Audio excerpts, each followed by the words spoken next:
परमात्मने नमः। ओम वासुदेवाय नमः। ओम व्यासदेवाय नमः। ओम जगन्नाथदासाय नमः। अतिबड़ी जगन्नाथ दास रचित श्रीमद्भागवत महापुराणर दशम स्कंध द्वारका लीलार 79तम अध्याय बा 79तम अध्याय आज आम श्रवण करवा। यही अध्याय भगवान अग्रपूजा और शिशुपाल उद्धार कथा वर्णना कर। तो आसतु बर्तमान यह अध्याय आम आरंभ करवा। 79तम अध्याय। 79तम अध्याय युधिष्ठिरंक राजसूये श्रीकृष्ण पाई अग्रे पूजा माइले चेदी देश राजा। श्री शुकवाच एबे हो शुण रूपमणि जरासंधर बध शुणी कृष्णम हिमा अनुभव आत्माक अल्पित कार्यलाभ। युधिष्ठि बोले प्रिय मने कोमल गभीर वचने। युधिष्ठिर उवाच ब्रह्माशंकर आदि जेते देव छन्ति जगते तोर दुर्लभ आज्ञा पाई शिरेब हन्ति तोष होई।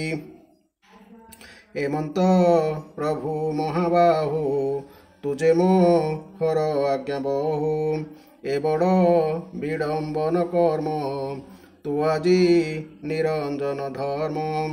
एक द्वितीय अनंत परम आत्मा तु अच्युत कर्मबंधन तोर नाही तु सर्वभूते देह बहि।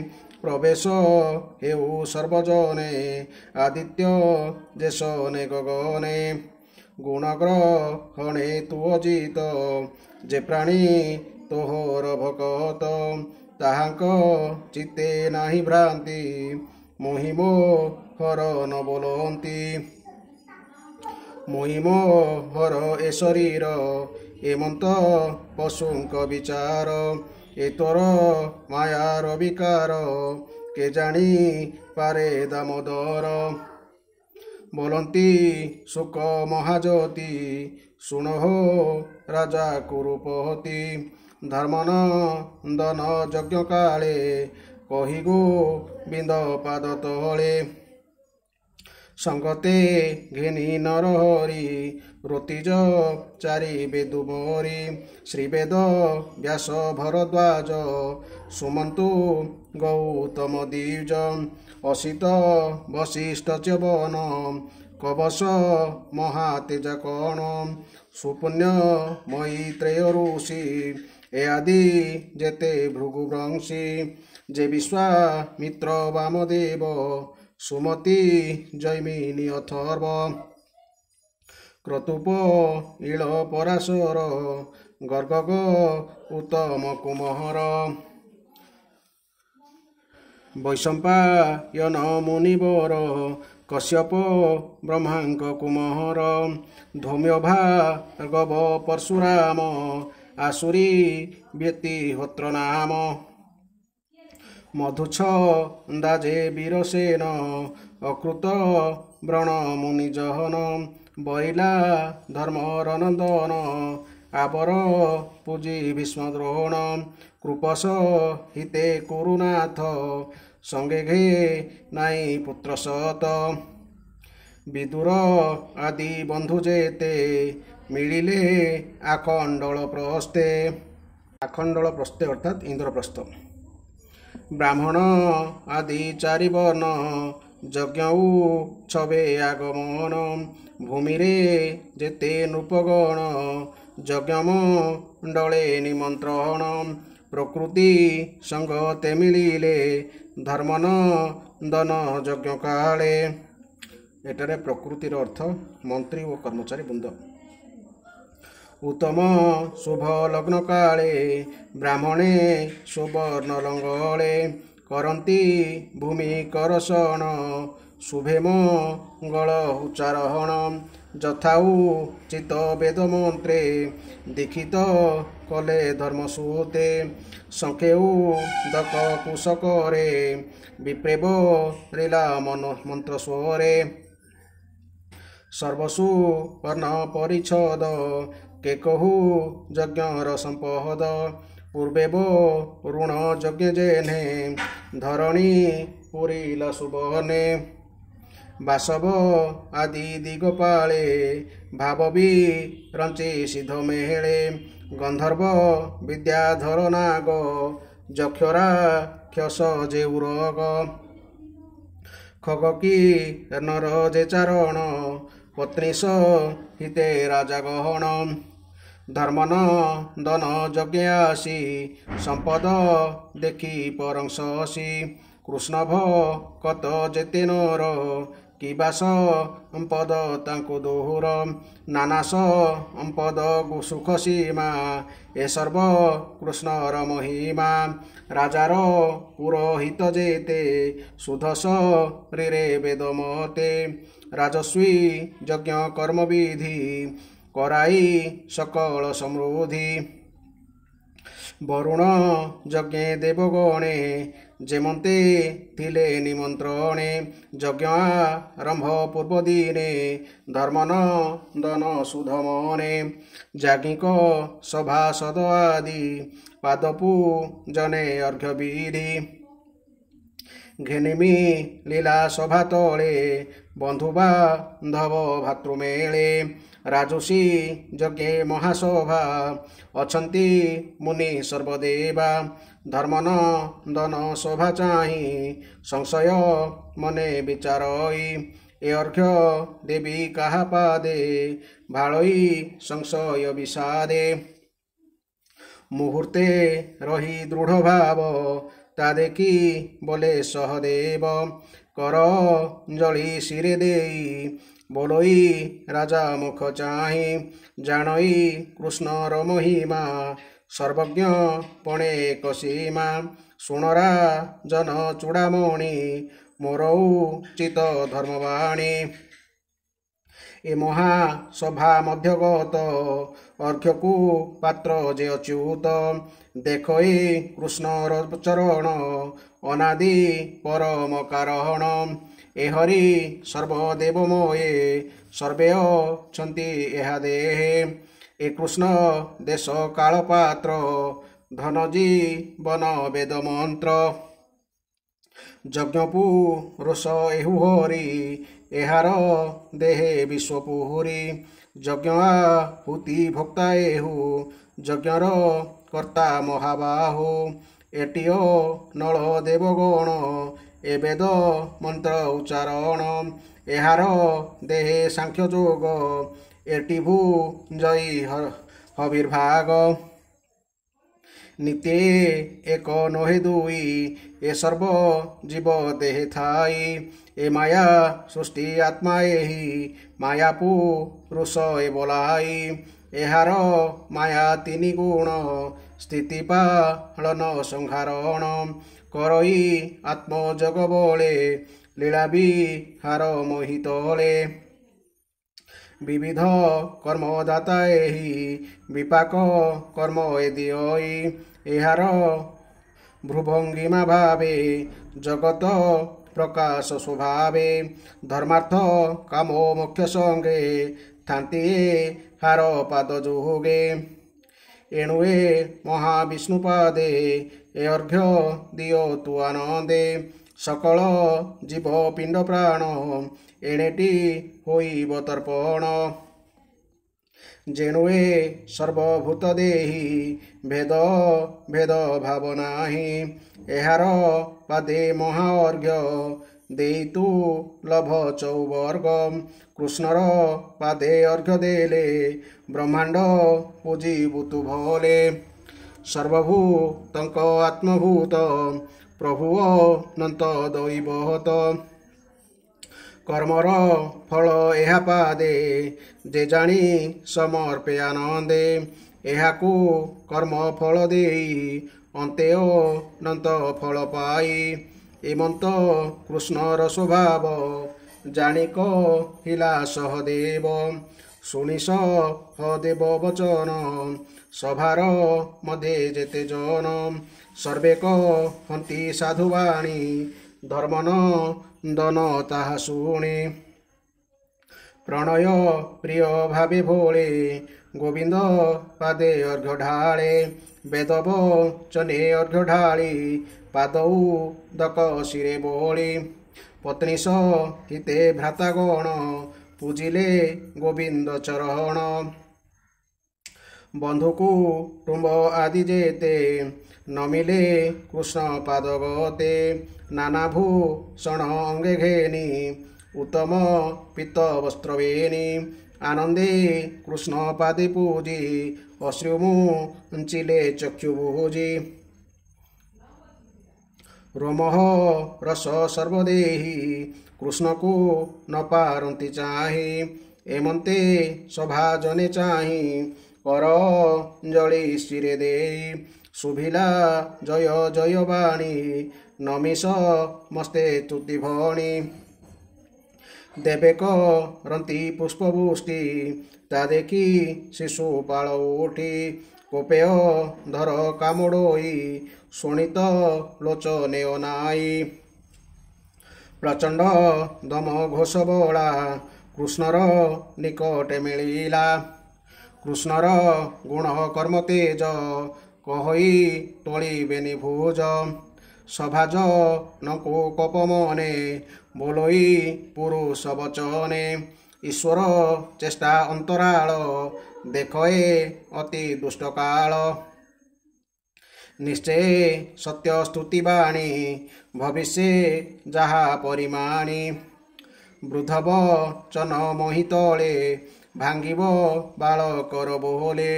ସେ କଥା ହୋଇଲା ପ୍ରତ୍ୟକ୍ଷେ ଏ ସଭା ଜନଙ୍କ ସମ୍ମୁଖେ। ହେ ସଭା ଜନେ ମୋ ବଚନ ଶ୍ରବଣେ ହୁଅ ସାବଧାନ। ପାତ୍ର ପାତ୍ର ବେନି ମତେ କୁଶଳେ ଜାଣତ ସମସ୍ତେ। ବାଳ ବଚନ ତୁମ୍ଭେ କର ଏ ବଡ଼ ଅନ୍ୟାୟ ତୁମ୍ଭର। ସଭାରେ ବସି ମତି ଭ୍ରମ କେମନ୍ତେ କଲ ଏଡ଼େ କର୍ମ। ଦେଖ ଏ ସଭା ମଧ୍ୟଗତେ ଉତ୍ତମ ପାତ୍ର ଅଛନ୍ତି ଯେତେ। ତପସ୍ୱୀ ବିଦ୍ୟାବ୍ରତ ଧର ଜ୍ଞାନ ବୃଦ୍ଧ କଳେ ବହର। ଦେଖଉ ତମ ଋଷିଗଣ ଦେବେ ପୂଜନ୍ତି ଯା ଚରଣ। ଏ ଆଦି ଯେତେ ନୃପବର କେ କହୁ ଗୁଣ ତାହାଙ୍କର। ଏ ମହାସଭା ପୂଜା ଛାଡ଼ି ବାଳ ବଚନେ ତୁମ୍ଭେ ହୁଡ଼ି। ଏ ମହାସଭା ଦତ୍ତ ବଳି ଅଜ୍ଞାନେ ବେନି ଭୁଜ ତୋଳି। ଏ ସହଦେବ ଅନୁବାଦେ ନେଇ ଢାଳିଲ କାକପାଦେ। ଏ ଯଜ୍ଞ ସଭା ପୁରଡାସ କେମନ୍ତେ କାକ କଲା ଗ୍ରାସ। ଦେଖ ଏ ନନ୍ଦ ପୁଅ ଶିଶୁ ବ୍ରଜଗୋପାଳ କୂଳ ପାଂଶୁ। ଏହାର ଗୁଣ କର୍ମ ନାହିଁ କେମନ୍ତେ ବଳି ଭୋଗ୍ୟ ହୋଇ। ଏହାକୁ କେମନ୍ତେ ପୂଜିଲ ବେଦ ବଚନ ନ ବୁଝିଲ। ଏ ନାହିଁ ଚାରି ବର୍ଣ୍ଣ ମଧ୍ୟେ ଆଶ୍ରମ କୁଳ ଧର୍ମ ବାଦେ। ଏଥାଇ ଆପଣାର ମତେ ସମସ୍ତେ ଜାଣନ୍ତି ଜଗତେ। ଏହାର ଗୁଣ କିଛି ନାହିଁ କେମନ୍ତେ ଅର୍ଘ୍ୟ ଯୋଗ୍ୟ ଏହି। ପୂର୍ବେ ଜାତି ସାପ ଫଳେ ନୃପ ଆସନ ନାହିଁ କୋଳେ। ନିତ୍ୟ ମଦ୍ୟପାନେ ଭୋଳ ନିଶ୍ଚୟ ନାହିଁ ଜାତି କୋଳ। ଏତନୁ ହଇ ତୁମ୍ଭ ବଲ ଏହାକୁ କେମନ୍ତେ ପୂଜିଲ। ଦେଖ ଏ ପୁଣ୍ୟ ଭୂମି ଛାଡ଼ି ଋଷି ବ୍ରାହ୍ମଣ ସଙ୍ଗ ଏଡ଼ି। ସମୁଦ୍ର ମଧ୍ୟେ ଗୃହ କରି ଜୀବନ ଅତି କଷ୍ଟେ ଧରି। ନିତ୍ୟ ପୀଡ଼ଇ ଜନ ପ୍ରଜା କେମନ୍ତେ କଲ ଏହା ପୂଜା। କେତେ କହିବା ଏହା ଗୁଣ ଏ ନହେ ତୁମ୍ଭର ପ୍ରମାଣ। ଅଧିକେ ଦୋଷ ଗୁଣ ଯେତେ ଲୋକେ ଜାଣନ୍ତି ଏ ଜଗତେ। ଏମନ୍ତ କହି ମନ୍ଦବାଣୀ କୋପେ କମ୍ପଇ ନୃପମଣି ନିନ୍ଦାପୁ ରୁଷ ତାର ବାଣୀ ଗୋବିନ୍ଦ ସଭା ମଧ୍ୟେ ଗୁହୁଣି ଚାହିଁଲେ ହସି ତବଦନେ ସୁଗାଳେ ବାକ୍ୟେ ସିଂହ ଜେନେ ସେ ଦୃଷ୍ଟ ଶିଶୁ ବାଳବାଣୀ ଏମନ୍ତେ ସଭା ଜନେ ଶୁଣି ଦୁଃସହ ବଚନ ତାହାର ଶୁଣି ଉଠିଲେ କୋପଭର ଅଙ୍ଗୁଳି ଦେଇ କର୍ଣ୍ଣଦ୍ୱାରେ ଗମିଲେ ଯେ ଯାହା ମନ୍ଦିରେ ଚଳନ୍ତି ଅତି କୋପ ବହି ଶିଶୁପାଳକୁ ସାପ ଦେଇ ବୋଲନ୍ତି କୋପ ଭର ହୋଇ ଧର୍ମ ବଚନେ ମନ ଦେଇ ବିଷ୍ଣୁର ନିନ୍ଦା ଜହିଁ ଶୁଣି ବିଷ୍ଣୁ ଭକତ ଯେତେ ପ୍ରାଣୀ ସେଠାବ ତେଜି ନ ଯେ ପାରନ୍ତି ସେଠାବ ତେଜି ଯେ ନ ଯାଆନ୍ତି ନିଶ୍ଚୟ ନରକେ ପଡ଼ନ୍ତି ଏମନ୍ତେ ସଭା ମଧ୍ୟ ଗୋଳ ପୁରିଲା ଦିଗ ଅନ୍ତରାଳ ଶୁଣି ପାଣ୍ଡବେ କୋପ ଭରି ଧାଇଁଲେ କରେ ଶସ୍ତ୍ର ଧରି ମତ୍ସ୍ୟକେ କୟ ଯେ ସୁଞ୍ଜୟ ଶାସ୍ତ୍ର ଆୟୁଧ ଧର୍ମ ଦେହ ବୋଲନ୍ତି ମାର ଶିଶୁପାଳ ନିଶ୍ଚେ ପୁରିଲା ତାର କାଳ ଏମନ୍ତେ ବୋଲି ମହାରୋଷେ ମିଳିଲେ ଶିଶୁପାଳ ପାଶେ ଦେଖି ଭ୍ରମେ ଶିଶୁପାଳ ସ୍ୱଭାବେ ଦୁଷ୍ଟ ମହାବଳ ଖଡ଼ଗ ଚର୍ମ ହସ୍ତେ ଧରି ରହିଲା ସମରାବରି କୃଷ୍ଣର ପକ୍ଷେ ଯେତେ ଜନ ତାହାଙ୍କୁ କରଇ ଭର୍ଚ୍ଛନ ରୋଷେ ଗର୍ଜଇ ଘୋର ନାଦେ ଧର୍ମନନ୍ଦନ ସଭା ମଧ୍ୟେ ଦେଖିଣ ତାର ବୀରପଣ ଗୋବିନ୍ଦ ଆବରିଲେ ରଣ ପାଣ୍ଡବ ବଳ ପୃଷ୍ଠଭାଗେ ମିଳିଲେ ଶିଶୁପାଳ ଆଗେ ଦୁରନ୍ତ ଚକ୍ରେ ଦାମୋଦର ଛେଦିଲେ ଶିଶୁପାଳ ଶିର ଶିରକ ମଳ ତାର କୋଟି ପଡ଼ିଲା ମହି ତଳେ ଲୋଟି ଦେଖି ତାହାର ରତ୍ନ ଶିର ଜନେକ ରନ୍ତି ହାହାକାର ଶୁଭଇ ମୁଖ ରାବ ଗୋଳ ଶୁଣିଷ ଭ୍ରମ ମହିପାଳ ଯେ ଶିଶୁପାଳ ପକ୍ଷେ ଥିଲେ ମରଣ ଡରେ ପଳାଇଲେ ଶିଶୁପାଳର ମୃତପିଣ୍ଡ ଚକ୍ରେ ଇଣ ବିନିଖଣ୍ଡ ପଡ଼ିଲା ମହାସଭା ତଳେ ଶୂନ୍ୟ ଦେଖନ୍ତି ଦିଗ ପାହାଳେ ତାର ଶରୀରୁ ଦିବ୍ୟ ଜ୍ୟୋତି ଶଶିତ ପନ ପ୍ରାୟ କାନ୍ତି ପଶିଲା ଗୋବିନ୍ଦର ଦେହେ ଦେଖିବି ବୋଧେ କଲେ ଜୟେ ପୂର୍ବେ ସେ ବିଷ୍ଣୁ ଦ୍ୱାରପାଳେ ବ୍ରାହ୍ମଣେ କରି ଅବହେଳେ ବିଷ୍ଣୁର ଶତ୍ରୁ ପ୍ରାୟ ମଣି ବ୍ରାହ୍ମଣ ସାପେ ଜନ୍ମ ତିନି ଏ ମହି ତଳେ ତାଙ୍କ ଭ୍ରମ ବିଷ୍ଣୁଙ୍କୁ କରାଇଲେ ଜନ୍ମ ବିଷ୍ଣୁଙ୍କୁ ଶତ୍ରୁ ଭାବ ଘେନି ଏ ତିନି ଜନ୍ମେ ଭାଇ ବେନି ଆଦିଓ ସୁର ମହାବପୁ ଜନ୍ମିଲେ ହିରଣ୍ୟକଶିପୁ ଅନୁଜ ହିରଣ୍ୟାକ୍ଷ ବୀର ପୁଣି ଜନ୍ମିଲେ ସହଦୋର ବିଶ୍ରବା ମୁନି ଘରେ ଯାଇ ପୁଣି ରାକ୍ଷସ ଜନ୍ମ ହୋଇ ରାବଣ କୁମ୍ଭକର୍ଣ୍ଣ ନାମ ସମରେ ନାହିଁ ସରିସମ ପୁଣି ଜନ୍ମିଲେ ଚେଦି ଦେଶେ କ୍ଷତ୍ରିୟ ଦମ ଘୋଷ ବଂଶେ ଦନ୍ତ ବିକଟ ଶିଶୁପାଳ ଘୋରସ ମରେ ମହାବଳ ପୂର୍ବେ ନୃସିଂହ ରୂପେ ହରି ହିରଣ୍ୟ କଶିପୁ ବିଦାରି ବରାହ ରୂପେ ହିରଣ୍ୟାକ୍ଷ ଶ୍ରୀକୃଷ୍ଣ ବଧିଲେ ପ୍ରତ୍ୟକ୍ଷ ତେଜେ ପ୍ରଚଣ୍ଡ ଘୋରତମ ପୁଣି ଜନ୍ମିଲେ ରଘୁରାମ जानकी छळे धनु धरी नासिले बेनी भाई सिरी एबे से दया अनुबंधे चक्रे छे दिले सभा मध्य निर्मल रूपे बेनी भाई ब्राह्मण सापु मुख्य होई मिलिले गोविंद भुवने एहा हो शुण सावधाने भावे भो जिले नारायण भावटी जन्मर कारण भावटी जन्मर कारण अर्थात भाव भावना बा अनुध्यान बा चिंतन ही धयाकार रूप में जन्म मिलिबार कारण हुए।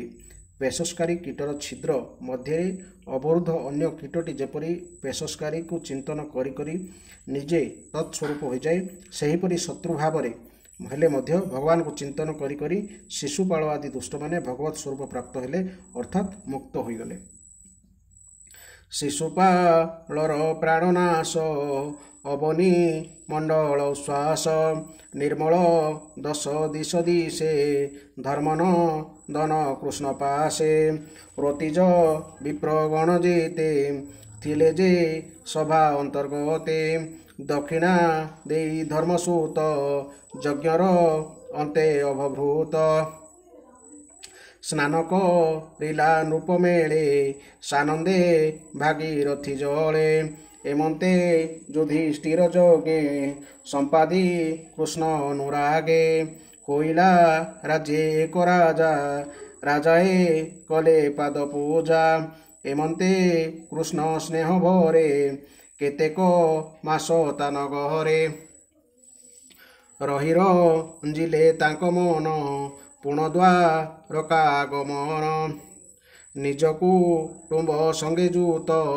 आनंदे देवकीर सूत निज भू बने गले हरि शिशुपालको मुख्य करी सुर सुर नरलोके यज्ञ जे थिले महासुखे कृष्णम हिमा स्तुति करी आनंदे गले निज पुरी अंधन दन दुर्योधन अधिके करी दुख मन राजस पद न सहिला निज स्तिनापुर गला बैरी अनुबंध देहे पांडव संपद न सहे ए महारस यज्ञवाणी जेहा सावधाने शुणे कृष्णर महिमा प्रत्यक्ष जय भी जय सापु मोक्ष सकल पापु से तरंती फिटई भव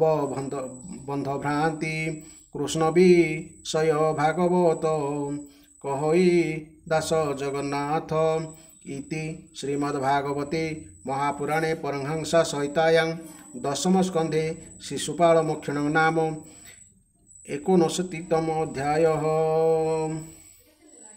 वर्तमान यह अध्याय आम व्याख्या शुणा।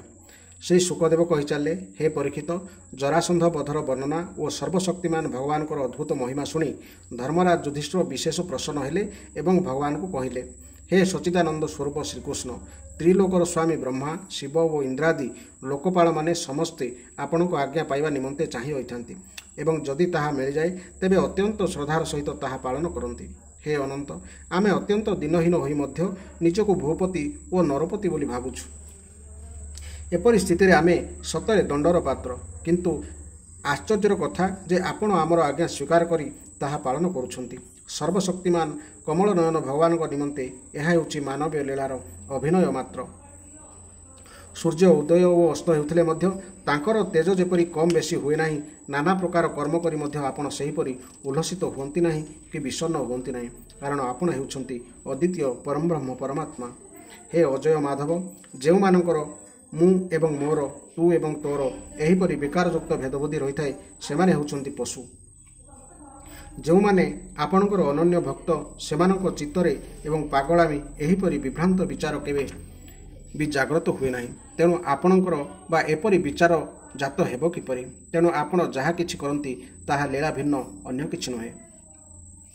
श्री शुकदेव कही चले, हे परीक्षित, धर्मराज युधिष्ठिर एपरि कहिले एवं यज्ञ निमंते उपयुक्त शुभ समय होइजिबा क्षणी श्रीकृष्ण को अनुमति नहीं यज्ञ कर्म निपुण वेदवादी ब्राह्मण मानक पुरोहित आचार्य आदि रूप से वर्ण कले। ସେମାନଙ୍କର ନାମ ହେଉଛି ଶ୍ରୀକୃଷ୍ଣ ଦୈପାୟନ ବ୍ୟାସଦେବ, ଭରଦ୍ୱାଜ, ସୁମନ୍ତୁ, ଗୌତମ, ଅସିତ, ବଶିଷ୍ଠ, ଚ୍ୟବନ, କଣ୍ୱ, ମୈତ୍ରେୟ, କବଶ, ତ୍ରିତ, ବିଶ୍ୱାମିତ୍ର, ବାମଦେବ, ସୁମତି, ଜୈମିନୀ, କ୍ରତୁ, ପୈଳ, ପରାଶର, ଗର୍ଗ, ବୈଶାମ୍ପାୟନ, ଅଥର୍ବା, କଶ୍ୟପ, ଧୌମ୍ୟ, ପରଶୁରାମ, ଶୁକ୍ରାଚାର୍ଯ୍ୟ, ଆସୁରୀ, ପିତୃହୋତ୍ର, ମଧୁଛନ୍ଦା, ବୀରସେନ ଓ ଅକୃତବ୍ରଣ। ଏମାନଙ୍କ ଛଡ଼ା ଦ୍ରୋଣାଚାର୍ଯ୍ୟ, ଭୀଷ୍ମ ପିତାମହ, କୃପାଚାର୍ଯ୍ୟ, ଧୃତରାଷ୍ଟ୍ର ଓ ତାଙ୍କର ଦୁର୍ଯ୍ୟୋଧନ ଆଦି ପୁତ୍ରଗଣ ଓ ମହାମତି ବିଦୁର ଆଦିଙ୍କୁ ମଧ୍ୟ ଯୁଧିଷ୍ଠିର ଡକାଇଲେ। ହେ ରାଜନ୍, ରାଜସ୍ୱୀୟ ଯଜ୍ଞ ଦେଖିବା ନିମନ୍ତେ ଦେଶର ସବୁ ରାଜା, ସେମାନଙ୍କର ମନ୍ତ୍ରୀଗଣ ତଥା କର୍ମଚାରୀ, ବ୍ରାହ୍ମଣ, କ୍ଷତ୍ରିୟ, ବୈଶ୍ୟ, ଶୂଦ୍ର ସମସ୍ତେ ସେଠାକୁ ଆସିଲେ। ପୁରୋହିତ ବ୍ରାହ୍ମଣମାନେ ସୁବର୍ଣ୍ଣ ଲଙ୍ଗଳରେ ଯଜ୍ଞଭୂମି ହଳ କରି ଯୁଧିଷ୍ଠିରଙ୍କୁ ଶାସ୍ତ୍ରବିଧି ଅନୁସାରେ ଯଜ୍ଞ ଦୀକ୍ଷା ଦେଲେ। ପ୍ରାଚୀନ କାଳରେ ବରୁଣ ଦେବତାଙ୍କ ଯଜ୍ଞରେ ଯେପରି ସମସ୍ତ ଯଜ୍ଞପାତ୍ର ସୁବର୍ଣ୍ଣରେ ଗଢ଼ା ଯାଇଥିଲା, ଯୁଧିଷ୍ଠିରଙ୍କର ଏହି ଯଜ୍ଞରେ ସେହିପରି ପାତ୍ର ସବୁ ସୁବର୍ଣ୍ଣ ନିର୍ମିତ ଥିଲା। ପାଣ୍ଡୁନନ୍ଦନ ମହାରାଜ ଯୁଧିଷ୍ଠିରଙ୍କ ନିମନ୍ତ୍ରଣ ପାଇଁ ବ୍ରହ୍ମା, ଶିବ, ଇନ୍ଦ୍ରାଦି ଲୋକପାଳ ନିଜ ନିଜର ଗଣମାନଙ୍କ ସହିତ ସିଦ୍ଧ ଓ ଗନ୍ଧର୍ବ, ବିଦ୍ୟାଧର, ନାଗ, ମୁନି, ଯକ୍ଷ, ରାକ୍ଷସ, ପକ୍ଷୀ, କିନ୍ନର, ଚାରଣ, ବଡ଼ ବଡ଼ ରାଜା ଓ ରାଣୀ ସମସ୍ତେ ଆସି ଉପସ୍ଥିତ ହେଲେ। ସମସ୍ତେ ବିନା ଦ୍ୱିଧାରେ ସ୍ୱୀକାର କଲେ ଯେ ଯୁଧିଷ୍ଠିର ହିଁ ବାସ୍ତବରେ ରାଜସ୍ୱୀୟ ଯଜ୍ଞ କରିବାକୁ ଯୋଗ୍ୟ, କାରଣ ଭଗବାନଙ୍କର ଭକ୍ତଙ୍କ ନିମନ୍ତେ ଏପରି କରିବାଟା କିଛି ବଡ଼ କଥା ନୁହେଁ। ପୂର୍ବକାଳରେ ଦେବତାମାନେ ଯେପରି ବରୁଣଙ୍କ ଦ୍ୱାରା ଯଜ୍ଞ କରାଇଥିଲେ, ଦେବତାମାନଙ୍କ ପରି ତେଜସ୍ୱୀ ଯାଜକମାନେ ସେହିପରି ଧର୍ମରାଜ ଯୁଧିଷ୍ଠିରଙ୍କ ଦ୍ୱାରା ବିଧିପୂର୍ବକ ରାଜସ୍ୱୀୟ ଯଜ୍ଞ କରାଇଲେ। ସୋମଲତାରୁ ରସ କାଢ଼ିବା ଦିନ ମହାରାଜ ଯୁଧିଷ୍ଠିର ନିଜର ପରମ ଭାଗ୍ୟବାନ ଯାଜକ ଓ ଯଜ୍ଞକର୍ମରେ ରହିଯାଇଥିବା ତ୍ରୁଟି ପ୍ରମାଦ ଦର୍ଶାଇବାକୁ ଆସିଥିବା ପୁସ୍ତକାଚାର୍ଯ୍ୟ ବା ପର୍ଯ୍ୟବେକ୍ଷକମାନଙ୍କୁ ବଡ଼ ନିଷ୍ଠାର ସହିତ ବିଧିପୂର୍ବକ ପୂଜା କଲେ। ତାପରେ ଉପସ୍ଥିତ ସଭାସଦମାନେ କାହାକୁ ଅଗ୍ରପୂଜ୍ୟ କରାଯିବ ସେହି ବିଷୟ ବିଚାର ବିମର୍ଶ କରିବା ଆରମ୍ଭ କରିଦେଲେ। ବହୁ ଲୋକଙ୍କର ବହୁମତ, ତେଣୁ ସର୍ବସମ୍ମତେ ଏ ବିଷୟ ସ୍ଥିର କରାଯାଇ ପାରିଲା ନାହିଁ। ଶେଷରେ ସହଦେବ କହିଲେ, ଯଦୁବଂଶ ଶିରୋମଣି ଭକ୍ତବତ୍ସଳ ଭଗବାନ ଶ୍ରୀକୃଷ୍ଣ ହିଁ ସଦସ୍ୟମାନଙ୍କ ମଧ୍ୟରେ ସର୍ବଶ୍ରେଷ୍ଠ। ସେ ହିଁ ଅଗ୍ରପୂଜ୍ୟ ହେବାର ଉପଯୁକ୍ତ ପାତ୍ର। ସେ ହିଁ ସକଳ ଦେବତାଙ୍କ ରୂପରେ ବିଦ୍ୟମାନ। ତା ଛଡ଼ା ଦେଶ, କାଳ, ଧନ ଆଦି ଯେହେତୁ ବସ୍ତୁ ରହିଛି, ସେହି ସକଳ ବସ୍ତୁ ରୂପରେ ମଧ୍ୟ ସେ ହିଁ ବିଦ୍ୟମାନ। ସମଗ୍ର ବିଶ୍ୱ ହେଉଛି ଭଗବାନଙ୍କ ଶ୍ରୀକୃଷ୍ଣଙ୍କ ରୂପ। ସମସ୍ତ ଯଜ୍ଞ ମଧ୍ୟ ଶ୍ରୀକୃଷ୍ଣ ସ୍ୱରୂପ। ଭଗବାନ ଶ୍ରୀକୃଷ୍ଣ ହିଁ ଅଗ୍ନି, ଆହୁତି ଓ ମନ୍ତ୍ର ରୂପରେ ଅଛନ୍ତି। ଜ୍ଞାନ ମାର୍ଗ ହେଉ ବା କର୍ମ ମାର୍ଗ ହେଉ, ଶ୍ରୀକୃଷ୍ଣଙ୍କୁ ପାଇବା ହିଁ ହେଉଛି ଉଭୟ ମାର୍ଗର ଲକ୍ଷ୍ୟ। ହେ ସଭାସଦଗଣ, ମୁଁ କେତେ ବା ବର୍ଣ୍ଣନା କରିବି। ଭଗବାନ ଶ୍ରୀକୃଷ୍ଣ ହେଉଛନ୍ତି ଅଖଣ୍ଡ ଶୁଦ୍ଧ ଅଦ୍ୱିତୀୟ ବ୍ରହ୍ମ। ଏହି ସମସ୍ତ ଜଗତ ହେଉଛି ତାଙ୍କରି ସ୍ୱରୂପ। ସେ ସର୍ବଦା ଆତ୍ମସ୍ଥିତ ଏବଂ ଜନ୍ମ, ଅସ୍ତିତ୍ୱ, ବୃଦ୍ଧି ଆଦି 6 ପ୍ରକାରର ଭାବ ବିକାରକୁ ରହିତ। ସେ ଆପଣା ଇଚ୍ଛାରେ ହିଁ ଜଗତର ସୃଷ୍ଟି, ସ୍ଥିତି ଓ ସଂହାର କରନ୍ତି। ଶ୍ରୀକୃଷ୍ଣଙ୍କ ଅନୁଗ୍ରହରୁ ହିଁ ଜଗତର ସମସ୍ତେ ନାନା ପ୍ରକାର କର୍ମ ଅନୁଷ୍ଠାନ କରି ଧର୍ମ, ଅର୍ଥ, କାମ ଓ ମୋକ୍ଷ ରୂପୀ ପୁରୁଷାର୍ଥ ସମ୍ପାଦନ କରୁଛନ୍ତି। ତେଣୁ ସମସ୍ତଙ୍କଠାରୁ ଶ୍ରେଷ୍ଠ ଭଗବାନ ଶ୍ରୀକୃଷ୍ଣ ହିଁ ଅଗ୍ରପୂଜା ପାଇବାର ଯୋଗ୍ୟ। ତାଙ୍କୁ ପୂଜା କଲେ ସମସ୍ତ ପ୍ରାଣୀଙ୍କର ତଥା ନିଜର ବି ପୂଜା ହୋଇଯାଏ। ସେ ସର୍ବଜନ୍ମ ହିତରେ ଦାନ ଧର୍ମ କରିବାକୁ ଚାହାନ୍ତି। ସେ ସମସ୍ତ ପ୍ରାଣୀଙ୍କର ତଥା ସବୁ ପଦାର୍ଥର ଅନ୍ତରାତ୍ମା। ଭେଦଭାବ ଶୂନ୍ୟ, ପରମ ଶାନ୍ତ ଓ ପରିପୂର୍ଣ୍ଣ ଭଗବାନ ଶ୍ରୀକୃଷ୍ଣ ହିଁ ଦାନ କରିବା ଉଚିତ। ଶ୍ରୀକୃଷ୍ଣଙ୍କୁ ହିଁ ଦାନ କରିବା ଉଚିତ। ହେ ପରୀକ୍ଷିତ, ସହଦେବ ତ ଭଗବାନଙ୍କର ମହିମା ଓ ପ୍ରଭାବ ଜାଣିଥିଲେ, ତେଣୁ ସେ ଏତିକି କହି ଚୁପ୍ ହୋଇଗଲେ। ସେତେବେଳେ ଧର୍ମରାଜ ଯୁଧିଷ୍ଠିରଙ୍କ ଯଜ୍ଞସଭାରେ ଉପସ୍ଥିତ ଥିବା ସବୁ ସତ୍ପୁରୁଷ ସହଦେବଙ୍କ କଥାକୁ ସମର୍ଥନ କରି ଏକ ସ୍ୱରରେ କହି ଉଠିଲେ, ଠିକ୍ ଅଛି, ଅତି ଉତ୍ତମ ମତ। ବ୍ରାହ୍ମଣମାନଙ୍କର ଏଭଳି ଅନୁମୋଦନ ଶୁଣି ଏବଂ ସଭାସଦମାନଙ୍କର ଅଭିପ୍ରାୟ ଜାଣିପାରି ଧର୍ମରାଜ ଯୁଧିଷ୍ଠିର ଆନନ୍ଦରେ ବିହ୍ୱଳ ହୋଇଗଲେ। ସେ ହର୍ଷିତ ମନରେ ଭଗବାନ ଶ୍ରୀକୃଷ୍ଣଙ୍କୁ ପୂଜା କଲେ। ନିଜର ପତ୍ନୀ, ଭାଇ, ମନ୍ତ୍ରୀ ଓ କୁଟୁମ୍ବ ଲୋକଙ୍କ ସହିତ ସେ ଆନନ୍ଦର ସହିତ ଭଗବାନଙ୍କର ପାଦ ଧୋଇଦେଲେ ଏବଂ ସେହି ପାଦପଦ୍ମର ଲୋକପାବନ ଜଳ ନିଜ ମୁଣ୍ଡରେ ବୋଳିଲେ। ସେ ଭଗବାନଙ୍କୁ ସୁନ୍ଦର ପୀତବସ୍ତ୍ର ଓ ବହୁମୂଲ୍ୟ ଆଭୂଷଣ ସମର୍ପଣ କଲେ। ସେ ଏହି ପୂଜା କରିବା ବେଳେ ତାଙ୍କର ନେତ୍ରଯୁଗଳ ପ୍ରେମ ଓ ଆନନ୍ଦ ଅଶ୍ରୁରେ ଏପରି ଛଳଛଳ ହୋଇଗଲା ଯେ ସେ ଭଗବାନଙ୍କୁ ଭଲ ରୂପେ ଚାହିଁ ବି ପାରିଲେ ନାହିଁ। ଭଗବାନ ଶ୍ରୀକୃଷ୍ଣ ଏହିପରି ପୂଜିତ ଓ ସତ୍କୃତ ହେବାର ଦେଖି ଯଜ୍ଞ ସଭାରେ ଉପସ୍ଥିତ ଥିବା ସମସ୍ତେ କରଯୋଡ଼ି ନମୋ ନମଃ ଜୟ ଜୟ ନାଦ କରି ପ୍ରଭୁଙ୍କୁ ନମସ୍କାର ଜଣାଇଲେ। ସେତେବେଳେ ଆକାଶରୁ ସ୍ୱତଃ ପୁଷ୍ପବୃଷ୍ଟି ହେବାକୁ ଲାଗିଲା। ହେ ପରୀକ୍ଷିତ, ଶିଶୁପାଳ ତାର ଆସନରେ ବସି ଏସବୁ ଘଟଣା ଦେଖୁଥାଏ।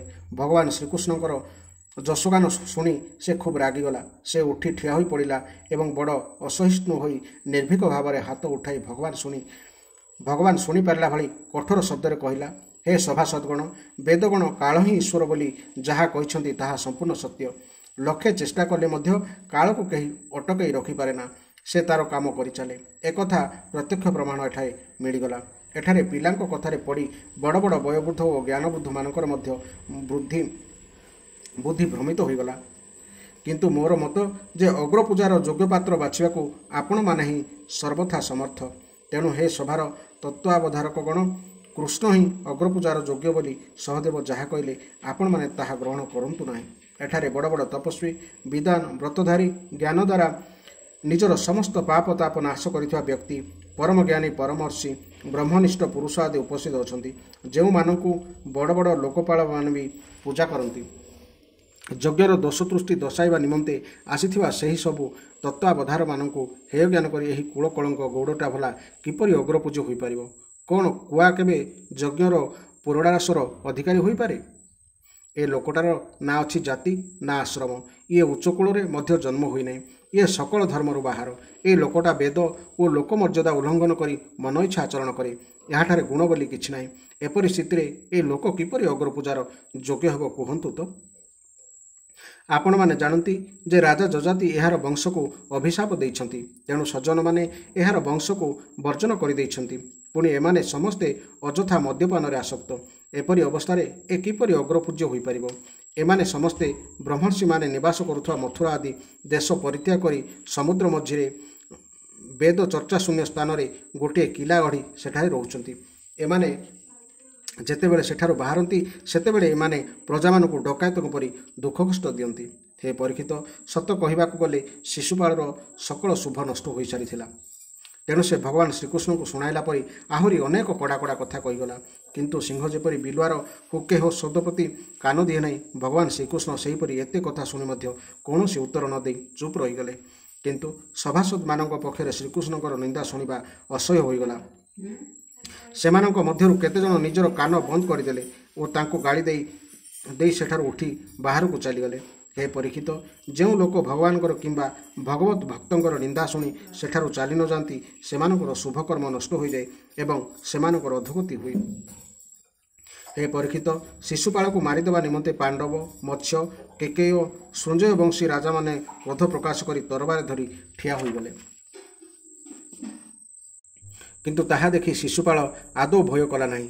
ସେ ଆଗପଛ ବିଚାର ନ କରି ନିଜର ଢାଲ ତରବାରୀ ଧରି ପ୍ରସ୍ତୁତ ହୋଇଗଲା ଏବଂ ଶ୍ରୀକୃଷ୍ଣଙ୍କ ପକ୍ଷ ନେଇଥିବା ରାଜାମାନଙ୍କୁ ଯୁଦ୍ଧ ପାଇଁ ଆହ୍ୱାନ ଦେଲା। ଏଭଳି ଲଢ଼ାଇ ଝଗଡ଼ା ଆରମ୍ଭ ହୋଇଯିବା ଦେଖି ଶ୍ରୀକୃଷ୍ଣ ଠିଆ ହୋଇ ପଡ଼ିଲେ ଏବଂ ସ୍ୱପକ୍ଷ ରାଜାମାନଙ୍କୁ ଶାନ୍ତ କଲେ। ଶେଷରେ ନିଜେ କ୍ରୋଧିତ ହୋଇ ତୀକ୍ଷ୍ମଧାର ଚକ୍ରରେ ତାଙ୍କ ଉପରକୁ ଝପଟି ଆସିଥିବା ଶିଶୁପାଳର ଶିରଚ୍ଛେଦନ କରିଦେଲେ। ଶିଶୁପାଳ ମରିଯିବାରୁ ସେଠାରେ କୋଳାହଳ ଖେଳିଗଲା। ତାର ଅନୁଗାମୀ ରାଜାମାନେ ନିଜ ନିଜର ପ୍ରାଣ ରକ୍ଷା କରିବା ନିମନ୍ତେ ସେଠାରୁ ପଳାଇଗଲେ। ଆକାଶରୁ ଖସୁଥିବା ଉଲ୍କା ଯେପରି ଆସି ମାଟିରେ ମିଶିଯାଏ ସେପରି ଚାହିଁଥାନ୍ତି, ଶିଶୁପାଳର ଶରୀରରୁ ଗୋଟିଏ ଜ୍ୟୋତି ବାହାରି ଆସି ସେହିପରି ଭଗବାନ ଶ୍ରୀକୃଷ୍ଣଙ୍କ ଦେହରେ ଲୀନ ହୋଇଗଲା। ହେ ପରୀକ୍ଷିତ, ବିଗତ 3 ଜନ୍ମ ଧରି ଶିଶୁପାଳର ଅନ୍ତରରେ ଭଗବାନ ପ୍ରତି ବୈରଭାବ ବଢ଼ି ଚାଲିଥିଲା।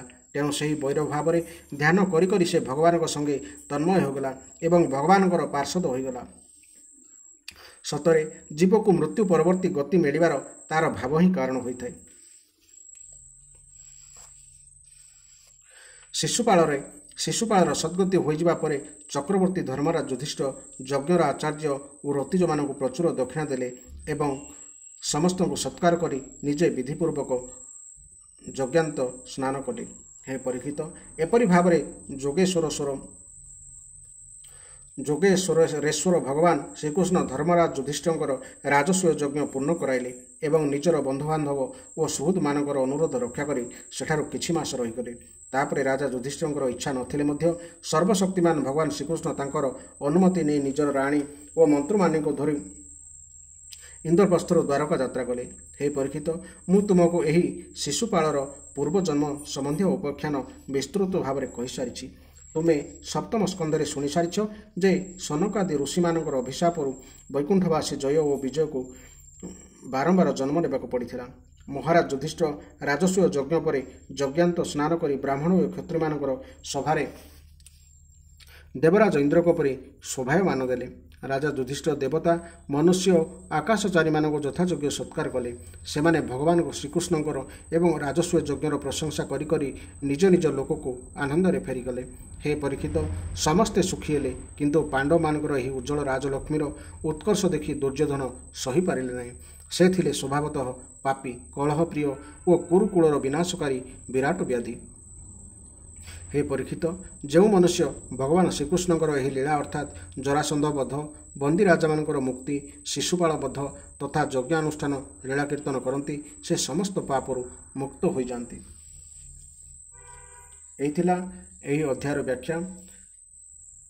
ଧାରାବାହିକ ଭାବେ ଅତିବଡ଼ି ଜଗନ୍ନାଥ ଦାସଙ୍କ ଗୋଟିଏ ଗୋଟିଏ ଅଧ୍ୟାୟ ପଦ୍ୟାନ୍ତରୀ ଏବଂ ତା'ର ବ୍ୟାଖ୍ୟା ଶୁଣିବା ପାଇଁ ଚ୍ୟାନେଲଟିକୁ ସବସ୍କ୍ରାଇବ୍ କରିବାକୁ ଭୁଲନ୍ତୁ ନାହିଁ।